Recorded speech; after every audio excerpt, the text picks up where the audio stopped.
चलो आज हम लोग बात करने जा रहे हैं लाइफ प्रोसेस चैप्टर का नेक्स्ट टॉपिक रेस्पिरेशन। रेस्पिरेशन किसे कहते हैं? रेस्पिरेशन को हिंदी में श्वसन कहते हैं। रेस्पिरेशन कितने टाइप के होते हैं? रेस्पिरेशन कौन सा ऑर्गन किस तरीके से रेस्पिरेशन करता है, किस रेस्पिरेटरी ऑर्गन से करता है, इन सारे के बारे में हम लोग देखेंगे। ओके, चलिए सबसे पहले हम लोग बात कर लेते हैं रेस्पिरेशन क्या होता है। रेस्पिरेशन को हिंदी में कहते हैं श्वसन कहते हैं, सांस लेना ही रेस्पिरेशन कहलाता है।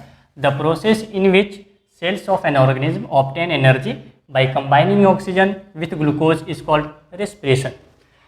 देखो वैसा प्रोसेस जिसमें क्या होता है कि कोई भी ऑर्गेनिज्म, ठीक है, जो ऑक्सीजन हम लोग सांस रेस्पिरेशन में क्या करते हैं बताओ, ऑक्सीजन लेते हैं। ऑक्सीजन जब लेते हैं ना तो हमारे पेट के अंदर जो कहते हैं भोजन होता है ग्लूकोज के फॉर्म में, तो उस ग्लूकोज के साथ जुट के जो होता है ना हमें ग्लूकोज को तोड़ देता है, जला देता है ऑक्सीजन, ठीक है, और हमारे बॉडी सेल को एनर्जी गेन होता है। इसी प्रोसेस को कहते हैं रेस्पिरेशन, ठीक है। अगर हमारा भोजन स्मॉल इंटेस्टाइन में डाइजेशन हो गया है, लेकिन अगर हम लोग रेस्पिरेशन नहीं करेंगे तो बताओ उस ग्लूकोज को तोड़ कर हमारे बॉडी सेल तक तो डिफ्यूज होगा नहीं, तो रेस्पिरेशन भी जरूरी है। तो वैसा प्रोसेस जिसमें कोई भी ऑर्गेनिज्म रेस्पिरेशन करने में ऑक्सीजन लेता है, ऑक्सीजन क्या करता है ग्लूकोज के साथ जुड़ के ग्लूकोज को तोड़कर हमें एनर्जी गेन करता है, उसे कहते हैं रेस्पिरेशन। यानी कि सिंपल सी बात, दूसरा डिफिनेशन अगर देखो तो burning of food to produce energy. जैसे देखो कागज़ को जलाते हैं तो राख मिलता है ना, राख, ठीक है, उसी तरीक़ा से जब भोजन होता है ना आपके पेटों में, फूड जो होता है, फूड को जो जलाते हैं तो उससे जो एनर्जी प्रोड्यूस होता है उसी को कहते हैं रेस्पिरेशन कहते हैं, ठीक है। तो रेस्पिरेशन का दूसरा definition shortcut, burning of food to produce energy is called respiration. Clear? चलिए जैसे कि हम लोग फूड लेते हैं ना, फूड खाते हैं, फूड रहता है, ठीक है, O2 जब ऑक्सीजन जाता है तो CO2 निकलता है ना, जो हम लोग एक्सहेल करते हैं नाक के द्वारा, ठीक है, CO2 निकलता है, वाटर वेपर बनता है। देखो ठंडी के समय में जब सुबह सुबह उठो ऐसे जमाई लो तो देखो तुम्हारा हाथ भीग जाता है, यानी कि वाटर वेपर भी बनता है, ठीक, और साथ ही साथ आपको एनर्जी निकलता है, ठीक है। जैसे कि फूड क्या आता है ADP का फुल फॉर्म होता है एडिनोसाइन डाइफॉस्फेट होते हैं, और ATP का फुल फॉर्म होता है एडिनोसाइन ट्राइफॉस्फेट होता है, ठीक। डाई का मतलब 2, ट्राई का मतलब 3 होता है। चलिए ADP जब एक फास्फेट के साथ जुड़ता है तो बताओ 2 ATP और 1 ATP कितना हो जाएगा?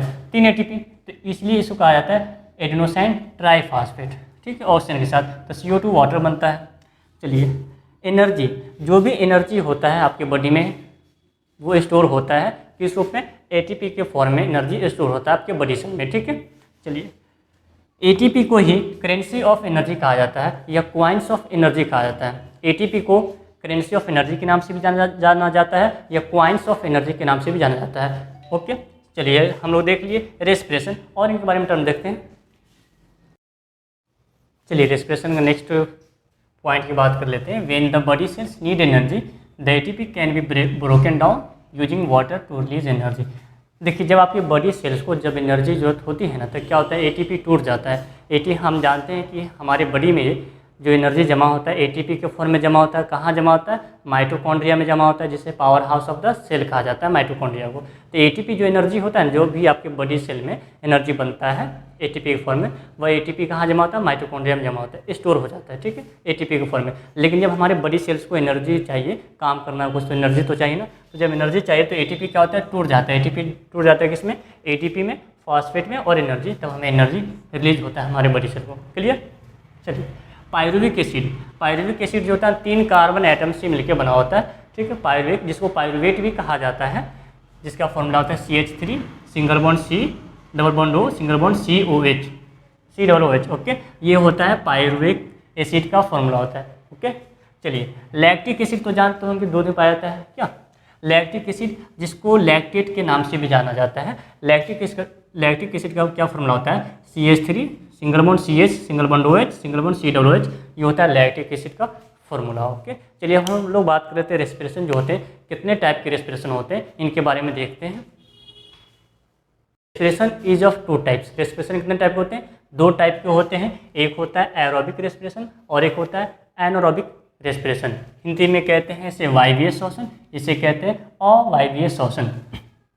तो चलो देख लेते हैं कि एरोबिक रेस्पिरेशन और एनारोबिक रेस्पिरेशन क्या होता है। चलिए aerobic respiration presence of O2।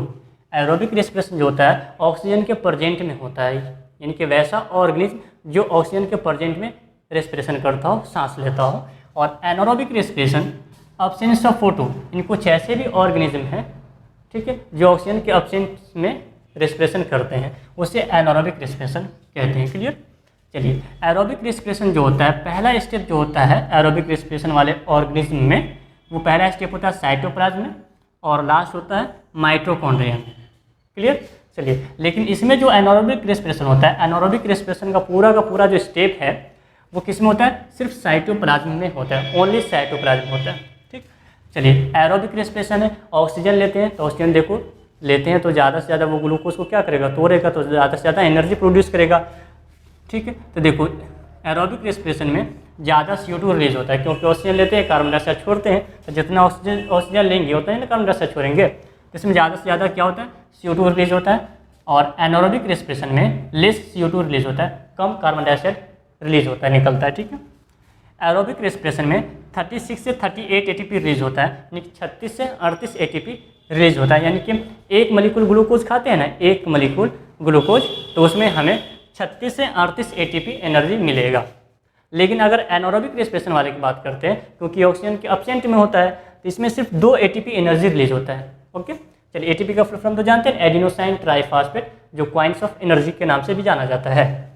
चलिए, एरोबिक रेस्पिरेशन का जो इंड प्रोडक्ट होता है, यानी कि एरोबिक रेस्पिरेशन होने के बाद क्या क्या बनता है, तो इनका जो इंड प्रोडक्ट होता है कार्बन डाइऑक्साइड, वाटर और एनर्जी होता है। एग्जाम में पूछ देता है कि water is the end product of the aerobic respiration and anaerobic respiration, कोई भी आपको पूछा जा सकता है।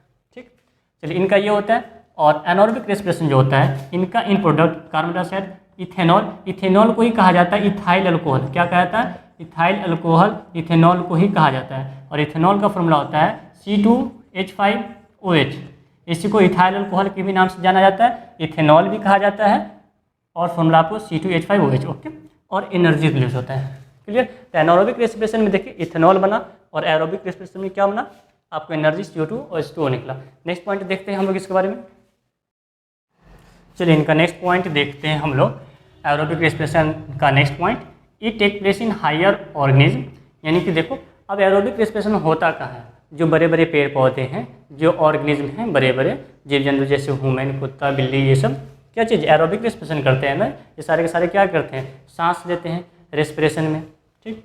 रेस्पिरेशन में क्या लेते हैं? ऑक्सीजन लेते हैं, कार्बन डाइऑक्साइड छोड़ते हैं। तो यानी कि जो हायर प्लांट है या हायर एनिमल है वो एरोबिक रेस्पिरेशन करते हैं। और जो छोटे छोटे जीव जंतु हैं, माइक्रो ऑर्गेनिज्म तो जानते हैं ना, जो बहुत ही छोटा था। माइक्रो का मतलब छोटा, ऑर्गेनिज्म का मतलब जीव, वैसा जीव बहुत ही छोटा हो, उसमें कौन सा होता है? एनारोबिक रेस्पिरेशन होते हैं। ठीक। और प्रोकैरियोट में भी एनारोबिक रेस्पिरेशन होते हैं। चलिए, अब देखो क्या होता है, तो बताओ एरोबिक रेस्पिरेशन कौन कौन होगा? मनुष्य, ह्यूमन जो है क्या होगा? एरोबिक रेस्पिरेशन होंगे, क्योंकि हायर ऑर्गेनिज्म है। क्लियर। और देखो एनारोबिक रेस्पिरेशन में किस में होगा बताओ? ईस्ट में होगा, बैक्टीरिया में होगा, साइनोबैक्टीरिया, यानी जो भी माइक्रो ऑर्गेनिज्म होते हैं उनमें एनारोबिक रेस्पिरेशन होते हैं। और जो हायर ऑर्गेनिज्म होते हैं, हायर प्लांट और हायर एनिमल, उसमें होते हैं एरोबिक रेस्पिरेशन होते हैं। क्लियर। चलिए, कुछ रिएक्शन से समझ लेते हैं कैसे रिएक्शन होता है, हम लोग इनके बारे में देखते हैं। जैसे देखो, आपने भोजन जो खाते हैं, जो भी कुछ भी खाओ, पेट में आपको ग्लूकोज के रूप में ही पचेगा। क्लियर। कुछ भी खा लोगे किसी के रूप में पचेगा, ग्लूकोज के रूप में ही पचेगा। चाहे चावल खा लो, दाल खा लो, जो भी चीज़ पचोगे, लास्ट प्रोडक्ट जो आपके पेट का होगा वो ग्लूकोज ही होगा। ओके। चलिए, क्योंकि हमारे बॉडी को जो होता है ग्लूकोज चाहिए, ग्लूकोज बहुत ही जल्दी डाइजेस्ट हो जाता है। ठीक। C6H12O6 होता है फॉर्मूला, बहुत ही जल्दी डाइजेस्ट हो जाता है। इसलिए देखोगे जैसे कि जब कोई पेशेंट होता है, बीमार पड़ता है, तो उन्हें क्या कर दिया जाता है कि डायरेक्ट एनर्जी चाहिए उस पेशेंट को, तो बताओ खाएगा, रोटी खाएगा तो 3-4 घंटा पेट में भोजन रहेगा, फिर पचेगा, फिर उसको एनर्जी गेन होगा। क्या इसलिए क्या है, डॉक्टर क्या देता है? सीधे ग्लूकोन डी पिला दिया जाता है, ग्लूकोज पिला दिया जाता है, ताकि उसको जल्दी आर्टिफिशियल एनर्जी, क्या आर्टिफिशियल एनर्जी क्या ग्लूकोज, सीधे ग्लूकोज है, उसको डाइजेस्ट करना नहीं पड़ेगा, डायरेक्ट उसको एनर्जी मिल जाएगा। क्लियर। चलिए, तो जो भी चीज़ खाओगे ग्लूकोज के रूप में ही पचता है हमारा लास्ट प्रोडक्ट हमारे बॉडी में। क्लियर। चलिए, तो इसलिए ग्लूकोज डायरेक्ट पिला दिया जाता है डॉक्टर, ताकि उसको एनर्जी जल्दी मिल जाए। तो एक मॉलिक्यूल ग्लूकोज किसकी बात करते हैं? एक मॉलिक्यूल ग्लूकोज की बात करते हैं, यानी कि C6H12O6 जो हो गया ना, ये एक मॉलिक्यूल हो गया। ओके। एक मॉलिक्यूल ग्लूकोज जो होता है साइटोप्लाज्म में, साइटोप्लाज्म जानते हैं ना, सेल का वैसा पार्ट, ठीक है, जिसमें कहते हैं कि मेम्ब्रेन सब क्या होता है कि तैरता रहता है, लिक्विड पार्ट होता है। साइटोप्लाज्म क्या होता है? एक लिक्विड पार्ट होता है, उसे साइटोप्लाज्म कहते हैं। चलिए, तो साइटोप्लाज्म में एक मॉलिक्यूल ग्लूकोज रहता है। ठीक। जब देखो क्या कहते हैं, यह जो होता है ना, एक मॉलिक्यूल ग्लूकोज 2 मॉलिक्यूल पायरुवेट में बदल देता है। पायरुवेट आपको फॉर्मूला लिखा चुके हैं, पायरुविक एसिड भी इसी को कहा जाता है। एक मॉलिक्यूल ग्लूकोज 2 पायरुविक एसिड में चेंज हो जाता है, और जब रेस्पिरेशन करते हैं तो इसके साथ क्या होता है, ऑक्सीजन जुड़ता है। जब ऑक्सीजन पायरुवेट के साथ जुड़ता है ना, तो ये टूट जाता है 6 CO2 में, 6 H2O में 38 ATP एनर्जी रिलीज करता है। ओके, चलिए बात समझ आई। और ये जो सारा का सारा प्रोसेस होता है ना, जितने भी एनर्जी प्रोड्यूस होते हैं CO2, H2O और 38 ATP किस में होता है, माइटोकॉन्ड्रिया सेल में होता है। किस में होता है, माइटोकॉन्ड्रिया सेल में होता है। ओके, चलिए लेकिन एनारोबिक रेस्पिरेशन की बात करते हैं। एनारोबिक रेस्पिरेशन आपको लिखा चुके हैं कि जितना भी स्टेप होता है सारे के साथ साइटोप्लाज्म में होता है। किस में होता है, साइटोप्लाज्म में होता है। चलिए देखो, अगर एक मॉलिक्यूल ग्लूकोज खाते हैं एनारोबिक रेस्पिरेशन में तो पायरुवेट बनेगा। तो बताओ यहाँ तो ऑक्सीजन आएगा नहीं, क्या, क्योंकि ये एनारोबिक रेस्पिरेशन है, ऑक्सीजन के एब्सेंट में हो रहा है, तो ऑक्सीजन तो यहाँ इसके साथ जुटेगा नहीं। तो जब जुटेगा नहीं ना, तो क्या बन जाएगा, इथाइल अल्कोहल। क्या बन जाएगा, इथाइल अल्कोहल, जिसको इथेनॉल भी कहा जाता है। 2 मॉलिक्यूल इथाइल अल्कोहल बनता है, 2 मॉलिक्यूल कार्बन डाइऑक्साइड और 2 मॉलिक्यूल ATP एनर्जी बनता है। तो बताओ एरोबिक रेस्पिरेशन में ज़्यादा एनर्जी प्रोड्यूस होता है, जबकि एनारोबिक रेस्पिरेशन में बहुत ही कम एनर्जी प्रोड्यूस होता है। तो चलिए हम लोग देख लिए एरोबिक रेस्पिरेशन और एनारोबिक रेस्पिरेशन के बारे में, देख लिए क्या इन दोनों में डिफरेंस था। इसके बारे में हम लोग बात करते हैं नेक्स्ट टॉपिक। चलिए कुछ एनिमल के रेस्पिरेटरी ऑर्गन के बारे में देख लेते हैं हम लोग। जैसे अर्थवर्म जो होता है, अर्थवर्म जो सांस लेता है, किससे सांस लेता है, स्किन से सांस लेता है। तो रेस्पिरेटरी ऑर्गन जो अर्थवर्म का होता है वो स्किन होता है। एक्वेटिक एनिमल यानी जो भी पानी में रहने वाला जीव होता है उसे एक्वेटिक एनिमल कहते हैं। जैसे मछली हुआ, प्रॉन हुआ, ये जो सांस लेते हैं गिल्स के द्वारा सांस लेते हैं। ठीक है, गिल से गलफरा होता है।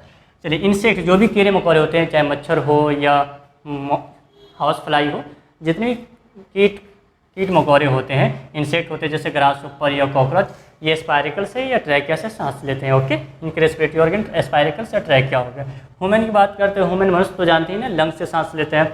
फिर डॉग, जो भी मैमल उमल है, जितने भी मैमल है, चाहे वेल मछली हो या डॉल्फिन हो, ये सारे वेल है तो किससे सांस लेते हैं, इनके पास भी लंग्स होता है। इनका भी रेस्पिरेटरी ऑर्गन क्या होंगे, लंग्स होते हैं। ठीक है, चलिए स्नेक, फिर मेढक की बात कर लेते हैं। मेढक जब पानी में रहता है ना, तो इस अपने स्किन से सांस लेता है, जिसे क्यूटेनियस रेस्पिरेशन कहा जाता है। ठीक है, और जब ज़मीन पे होता है तो लंग्स से सांस लेता है मेढक। तो हम लोग कुछ रेस्पिरेटरी ऑर्गन के बारे में देख लिए। अब हम लोग देखेंगे रेस्पिरेशन इन ह्यूमन, देखेंगे मनुष्यों में रेस्पिरेशन कैसे होता है। रेस्पिरेशन इन प्लांट देखेंगे। आप देखो पेड़ पौधे के बारे में हमने जिक्र नहीं किया, बात नहीं किया। तो रेस्पिरेशन इन प्लांट के पास कोई रेस्पिरेटरी ऑर्गन होता ही नहीं है। जब पेड़ पौधे के पास रेस्पिरेटरी ऑर्गन नहीं होता है तो फिर वो सांस कैसे लेता है, इनके बारे में हम लोग देखेंगे। Respiration in plant, respiration in animal और रेस्पिरेशन इन फिश भी देखेंगे। मछली में भी रेस्पिरेशन कैसे होता है, इनके बारे में 1 बाय 1 करके देखेंगे, डिटेल से देखेंगे कैसे एयर का पासिंग होता है। चलिए अब और नेक्स्ट टॉपिक हम लोग नेक्स्ट पार्ट में इनके बारे में हम बात करेंगे। फिर देखेंगे रेस्पिरेशन में और ब्रीदिंग में क्या फ़र्क होता है। अगर रेस्पिरेशन ये है तो ब्रीदिंग क्या है। ओके, चलिए इनके बारे में देखेंगे नेक्स्ट पार्ट में।